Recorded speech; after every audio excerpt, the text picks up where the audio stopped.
Shalom Bapak Ibu dan Saudara yang dikasihi oleh Tuhan. Berjumpa lagi dengan saya di channel Follow Borussia TV. Kali ini kita akan belajar bagian firman Tuhan dengan tema Kerajaan Mesias yang kokoh selama-lamanya. Terambil dari kitab Roma pasal 16 ayatnya yang ke-25 sampai dengan 27. Namun sebelumnya mari kita berdoa. Allah Tritunggal, Allah Bapa, Putra, dan Roh Kudus, kami bersyukur untuk pemeliharaan-Mu. Dan saat ini kami mau belajar tentang kebenaran firman-Mu. Di dalam nama Tuhan Yesus kami berdoa. Amin. Saya bacakan dan Bapak Ibu Saudara mendengarkan. Bagi Dia yang berkuasa menguatkan kamu, menurut Injil yang kumasyurkan, dan pemberitaan tentang Yesus Kristus sesuai dengan pernyataan rahasia yang didiamkan berabad-abad lamanya, tetapi yang sekarang telah dinyatakan, dan yang menurut perintah Allah yang abadi telah diberitakan oleh kitab-kitab para nabi kepada segala bangsa untuk membimbing mereka kepada ketaatan iman. Bagi Dia satu-satunya Allah yang penuh hikmat, oleh Yesus Kristus segala kemuliaan sampai selama-lamanya. Amin. Saya minta maaf kepada Bapak Ibu, Saudara yang dikasihi oleh Tuhan, pendengar yang terkasih, kalau sedikit ada gangguan di dalam rencana live streaming saya pada malam ini. Tadi sekitar pukul 20.30, ya saya minta maaf. Terpaksa video itu saya gugurkan karena satu dan lain hal. Nah, kali ini kita akan berbicara tentang tema yang sangat pentingnya dalam menyongsong Natal ini, yaitu Kerajaan Mesias yang kokoh selama-lamanya. Jadi yang penting dalam bagian ini adalah isu tentang kemesiasan. Mesias itu di dalam perjanjian lama memang dijanjikan. Ya, Mesias itu artinya yang diurapi, ya, yang menjadi seseorang yang diberkati, seseorang yang juga membawa berkat. Ya, dan Mesias itu kita tahu adalah Yesus Kristus. Ya, ditujukan kepada Yesus Kristus. Jadi dalam perjanjian lama itu terus didengungkan, terus nubuatkan tentang kehadiran Mesias. Dan saudara harus tahu bahwa jarak antara masa penubuatan dengan masa penggenapan itu, ya, itu memakan waktu yang berabad-abad, seperti yang firman Tuhan katakan, yang Paulus katakan dalam bagian ini, berabad-abad. Artinya berabad-abad ini, satu abad itu adalah 100 tahun kan. Dan memang seperti itu. Ya, antara kehidupan Yesaya yang adalah nabi Allah yang menubuatkan tentang Mesias dengan kehidupan Kristus itu dipisah oleh rentang waktu yang berabad-abad.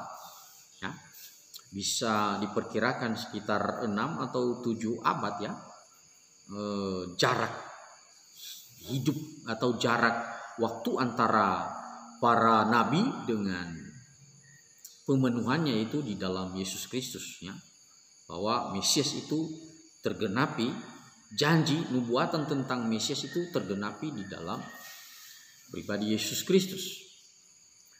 Dan kita tahu bahwa proses penggenapan janji-janji itu adalah hal yang spektakuler, luar biasa. Kenapa? Karena Allah harus merendahkan dirinya sama seperti kita di dalam daging. Makanya seringkali dikatakan kan, kedatangan Yesus yang pertama ke dalam dunia ini, lahir sebagai manusia, itu disebut sebagai inkarnasi. Dan inkarnasi itu adalah sebuah mujizat yang luar biasa, sebuah karya agung daripada Allah yang rela meninggalkan takhta yang mulia, mau datang ke dalam dunia di dalam kondisi yang sangat hina dan sederhana. Itu melalui bayi kecil yaitu Yesus Kristus. Itu bukan perkara mudah Bapak Ibu. Itu proses yang mengagumkan luar biasa. Baik dari proses sejak Maria itu mengandung oleh Roh Kudus, sampai pada kelahirannya, semua itu terjadi di dalam bingkai kemuliaan Allah. Meskipun mungkin dari kacamatanya manusia itu adalah kehinaan. Apa yang terjadi dengan Yesus dalam proses persalinan Maria sampai dia melahirkan di kandang domba di Bethlehem. Dan kita melihat di situ justru di dalam pandangan kekristenan itu adalah keagungan, kebesaran hati Allah yang begitu mulia, dari posisi, dari takhta yang mulia, datang ke dalam dunia yang berdosa, yang hina, dan menjadi bayi kecil yang tidak berdaya. Dan itulah kebesaran atau keagungan, keajaiban daripada Allah kita, Allah yang mengasihi itu. Selanjutnya saudara, Paulus juga menekankan di dalam bagian ini tentang keutamaan daripada Injil Yesus Kristus. Saudara kalau melihat dalam surat Roma ini begitu kental, dia terus mengumandangkan bahwa Injil itu adalah kekuatan Allah yang menyelamatkan. Injil itu adalah kekuatan yang bisa memberikan dorongan kepada kita untuk kita bisa mendapatkan anugerah keselamatan. Dan di dalam bagian ini pun dia mengungkap itu. Ketika dia berbicara di ayat 25, bagi dia yang berkuasa menguatkan kamu menurut Injil yang kumasyurkan. Jadi Injil itu adalah kekuatan bagi orang-orang percaya. Injil itu menjadi motor, menjadi penggerak, menjadi dinamit yang bisa meledakkan, yang bisa memberikan kekuatan kepada kita untuk menjalani kehidupan, untuk menjalani hidup yang berkemenangan di dalam Yesus Kristus ini.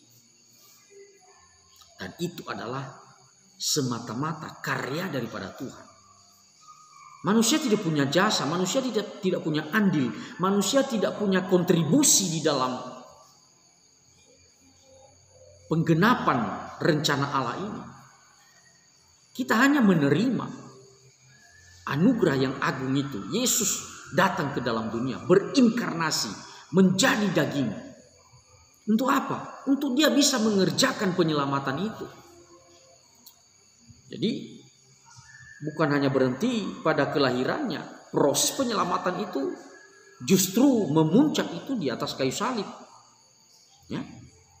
Jadi di salib itulah terjadi proses penebusan itu. Yesus menggantikan kita di atas kayu salib itu. Yang sebenarnya kita yang harus disalibkan oleh karena dosa kita. Tapi Allah di dalam hikmatnya menggantikan kita.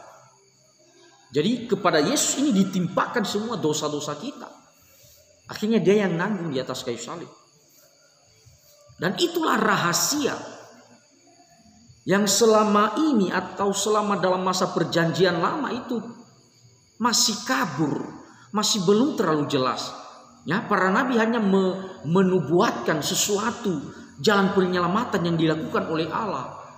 Mesias akan datang. Tapi penyataannya, pengungkapkannya atau penyingkapan daripada janji-janji Allah itu, janji kemesiasan itu terjadi dalam diri Yesus Kristus ini. Itulah yang rahasia, yang misteri bagi banyak orang. Dan sekarang Paulus mengungkap itu secara terbuka. Yesus yang dijanjikan sudah berabad-abad, yang masih kabur, masih misteri di dalam masa perjanjian lama, sekarang sudah ada di tengah-tengah kita. Itulah Immanuel. Makanya Yesus disebut sebagai Immanuel. Karena apa? Allah hadir di tengah-tengah kita. Dia ada di tengah-tengah kita. Nah, poin penting di dalam bagian ini adalah seperti tema kita. Kerajaan Mesias itu adalah kokoh selama-lamanya. Jadi sebenarnya keberadaan Yesus itu bukan hanya ketika dia berinkarnasi dalam dunia ini. Jauh di dalam kekekalan Yesus sudah ada. Makanya kita percaya kan Allah Tritunggal, Allah yang kekal, yang sudah ada sebelum dunia dijadikan dan akan terus ada. Itu Allah yang kita percayai. Yesus Kristus itu adalah Allah yang kekal. Dalam Injil Yohanes kita menemukan sangat kental Yesus berbicara tentang nilai-nilai kekekalannya. Dia pernah berkata dalam Injil Yohanes itu bahwa dia ada sebelum Abraham ada. Lah orang semua kaget mendengar pernyataan itu. Gimana mungkin? Ya, Abraham itu nenek moyang kita. Lalu sekarang engkau berkata bahwa engkau ada sebelum Abraham ada.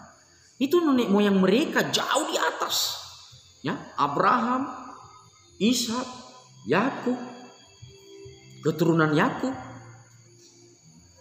Mereka di Mesir 300 tahun lebih, atau 400 tahun, maaf. Ya, jadi Yesus berani mengklaim tentang kekekalannya. Aku dan Bapa satu. Ya, jadi itu sudah menunjukkan kekekalannya. Bapa kekal, ya dia kekal. Yesus Kristus kekal. Makanya di dalam ajaran kekristenan kan kita mengakui Allah Tritunggal, Allah Bapa, Putra dan Roh Kudus. 3 pribadi, namun satu hakikat, satu esensi. Jadi Yesus Kristus ini bukan hanya ada ketika inkarnasi, dia sudah ada di dalam kekekalan. Dia raja, dia mulia, dia yang berkuasa atas seluruh ciptaan Allah. Ya, karena sudah diberikan kuasa kepada. Makanya dalam pengakuan iman kita kan, dia ada di sebelah kanan Allah Bapa. Artinya yang berotoritas, yang punya kuasa, yang punya wibawa dan lain sebagainya. Nah, jadi Paulus dalam bagian ini memberikan semacam doksologi. Ini seringkali bagian ini disebut doksologi, pemuliaan kepada Allah yang telah bermurah hati itu. Makanya tadi dikatakan, ya. Tetapi yang sekarang telah dinyatakan dan yang menurut perintah Allah yang abadi telah diberitakan oleh kitab-kitab para nabi kepada segala bangsa untuk membimbing mereka kepada ketaatan iman. Ya. Jadi imanlah yang meresponi berita tentang kasih karunia Tuhan itu. Ya. Tanpa iman juga kita tidak bisa mendapatkan apa-apa. Makanya orang percaya itu harus punya iman. Iman ini artinya mengaku percaya, dan bukan hanya sebatas pengakuan tentang kepercayaannya kepada Tuhan, tapi menggantungkan diri sepenuhnya di bawah otoritas pimpinan daripada Yesus Kristus. Nah, makanya disebut dalam bahasa Yunani pistis. Pistis itu artinya percaya dan hidup menggantungkan diri. Ya, hidup di dalam ketaatan. Itu respons seorang yang percaya, yang sungguh-sungguh. Dia harus taat kepada anugerah Tuhan, kepada pimpinan Tuhan, kepada hukum-hukum Tuhan. Itu semacam tanggung jawab yang harus dikerjakan. Nah, ayat 27 di situ dikatakan, bagi dia satu-satunya Allah yang penuh hikmat, oleh Yesus Kristus segala kemuliaan sampai selama-lamanya. Jadi tentang nilai kealahan Yesus di sini itu ditegaskan, dia Allah. Sekali lagi pribadi kedua dari Allah Tritunggal, dan dia adalah kekal selama-lamanya, kemuliaannya selama-lamanya. Jadi Paulus ini sangat menegaskan hal itu, ya, kemuliaan Kristus yang selama-lamanya. Artinya sebelum dunia dijadikan. Jadi Kristus ini sebenarnya tidak terikat oleh kronologi waktu. Ya, seperti waktunya kita, enggak. Ya, kekekalan itu melampaui kronologi waktu yang kita jalani di dunia ini. Melampaui karena sifatnya kekal.